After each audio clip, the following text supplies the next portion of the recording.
কথা বলতে বলতে হঠাৎ করে মাটিতে লুটিয়ে পড়লেন একজন মানুষ। কয়েক মিনিট কিংবা কয়েক সেকেন্ড পরে আবার উঠে দাঁড়ালেন, যেন কিছুই হয়নি। অনেকেই ধারণা করে থাকবেন এটি হয়তো মৃগী কিংবা স্ট্রোক কিংবা হার্ট অ্যাটাকের মতো ঘটনা হতে পারে। তবে চিকিৎসকরা এটিকে ভিন্ন রূপে বলছেন। অনেক চিকিৎসক বলছেন এটিকে অটোনমিক নিউরোপ্যাথি বলা হয়। সম্প্রতি এই রোগের নাম নানা কারণে আলোচনায় এসেছে। অটোনমিক নিউরোপ্যাথি কি, সেটি আসলে কেন হয়, এর কারণ কি, এর লক্ষণগুলো কি কি, এবং এটি হলে কি কি হয় এবং এটির চিকিৎসা কীরকম, সে বিষয়ে জানবো আজ আদ্যপান্ত। অটোনমিক নার্ভাস সিস্টেম কি? প্রথমে বুঝতে হবে আমাদের শরীরে একটি অটো পাইলট সিস্টেম আছে। এটি অটোনমিক নার্ভাস সিস্টেম। এটি এমন একটি স্নায়ুতন্ত্র যেটি আমাদের না বললেও সারাক্ষণ কাজ করে। যেমন হৃদস্পন্দন নিয়ন্ত্রণ, রক্তচাপ ঠিক রাখা, শ্বাস প্রশ্বাসের গতি, হজম প্রক্রিয়া, ঘাম হওয়া, প্রস্রাব ও মলত্যাগ নিয়ন্ত্রণ, চোখের মণির সংকোচন ও প্রসারণ, অর্থাৎ শরীরের অসংখ্য স্বয়ংক্রিয় কাজ পরিচালনা করে এই স্নায়ুতন্ত্র। এবার জানবো অটোনমিক নিউরোপ্যাথি কি। নিউরোপ্যাথি হলো স্নায়ুর ক্ষতি, আর অটোনমিক নিউরোপ্যাথি হলো যে স্নায়ুগুলো শরীরের স্বয়ংক্রিয়ভাবে কাজ করে সেগুলো ক্ষতিগ্রস্ত হয়ে যাওয়া। বিশেষ করে মস্তিষ্ক ও শরীরের বিভিন্ন অঙ্গের মধ্যে সঠিকভাবে সংকেত আদান প্রদান না হওয়াটাই অটোনমিক নিউরোপ্যাথি। এর ফলে হৃদস্পন্দন, রক্তচাপ, হজম কিংবা শরীরের তাপমাত্রা নিয়ন্ত্রণেও সমস্যা দেখা দেয়। কেন মানুষ অচেতন হয়ে যায়? অনেক রোগীর ক্ষেত্রে সবচেয়ে আলোচিত লক্ষণ হলো হঠাৎ মাথা ঘোরা কিংবা অজ্ঞান হয়ে যাওয়া। এর প্রধান কারণ অর্থোস্ট্যাটিক হাইপোটেনশন, অর্থাৎ বসা বা শোয়া অবস্থা থেকে হঠাৎ দাঁড়ালে রক্তচাপ অস্বাভাবিকভাবে কমে যায়। স্বাভাবিক অবস্থায় দাঁড়ানোর সঙ্গে সঙ্গে শরীর রক্তচাপ ঠিক রাখে, কিন্তু অটোনমিক নিউরোপ্যাথি থাকলে সেই স্বয়ংক্রিয় ব্যবস্থা ঠিকমতো কাজ করে না। ফলে মস্তিষ্কে কয়েক সেকেন্ডের জন্য রক্ত কম পৌঁছায়, মাথা ঝিমঝিম করে, চোখে অন্ধকার দেখা যায়, ভারসাম্য হারায়। কেউ কেউ কয়েক সেকেন্ডের জন্য অচেতন হয়ে পড়েন। তবে গুরুত্বপূর্ণ বিষয় হলো অটোনমিক নিউরোপ্যাথি মানেই সবাই অজ্ঞান হবেন এমন নয়। আবার ক্ষণিক অচেতন হওয়া মানেই অটোনমিক নিউরোপ্যাথি এটিও সঠিক নয়।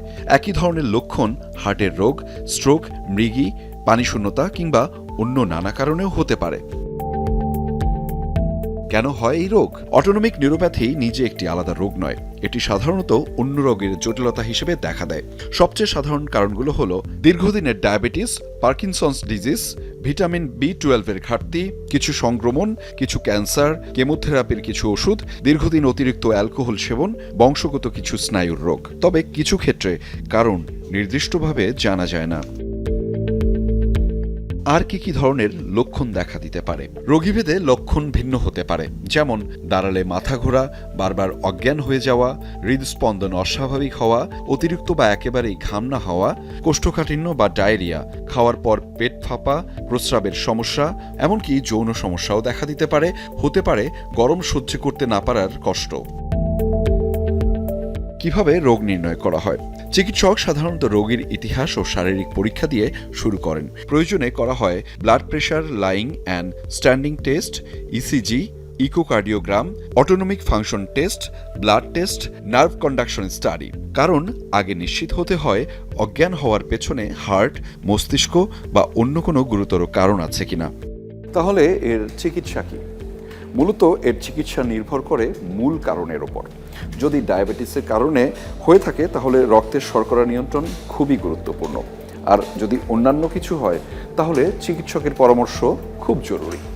পর্যাপ্ত পানি পান, ধীরে ধীরে দাঁড়ানো, দীর্ঘক্ষণ এক জায়গায় দাঁড়িয়ে না থাকা, কম্প্রেশন স্টকিংস ব্যবহার, খাদ্যাভ্যাস পরিবর্তন, প্রয়োজনে বিশেষ ওষুধ। তবে এগুলো অবশ্যই চিকিৎসকের পরামর্শ অনুযায়ী করতে হবে। কখন জরুরি হাসপাতালে যাবেন?